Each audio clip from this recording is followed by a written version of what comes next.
Bismillahirrahmanirrahim. Niat ingsun cecawis sekolarum gondoning puspita. Sekolarum gondoning puspita. Anglantaraken panyuwun kula dhumateng Gusti ingkang Maha Suci. Kaparingana idi palilaridon lan pangestu anggen kula sakadang ing dalu menika nggelar kesenian bandengan. Sampun wonten widha kawising punapa-punapa. Sekolarum gandaning puspita. Lan ugi wonten suruh ayu, gedang ayu, lan ugi sekar ayu. Sedaya punika kula cecawisaken kalian cikal bakal bedak rawang dusun Petung Sewu. Mila sanak putu panjenengan lanang wadon tuwanan anom. Kula aturi rawuh lan kula aturi sowan dhateng mriki Siti Pagelaran.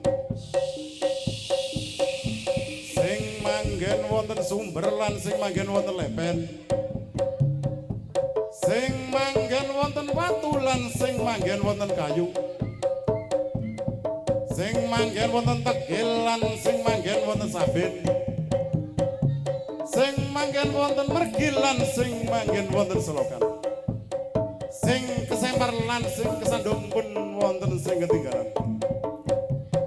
Sing wuto sampean tuntun, sing bisu sampean omongi, sing tuli sampean kandhani, sing lumpuh dika gendong.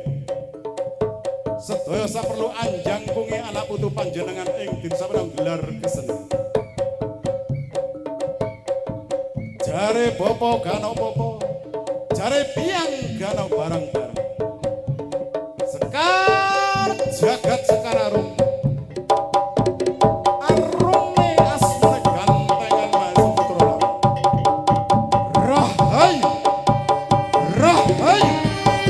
Rahayu wilujeng slamet kalih ing sabikala. Nuwun. Allahumma sholli ala Muhammad. Allahumma sholli ala Muhammad. Allahumma sholli ala Muhammad.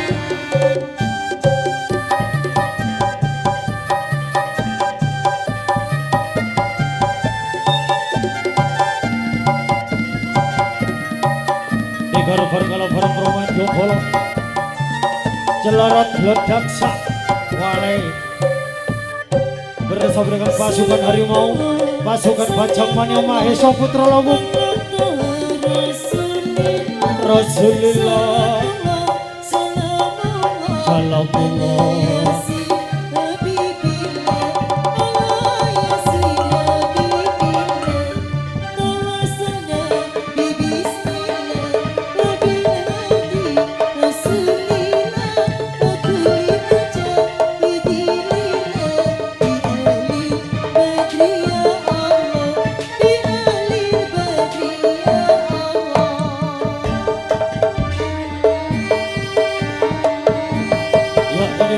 dari harimau liar bersama dengan Roman Jombolo di bareng ala bareng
salli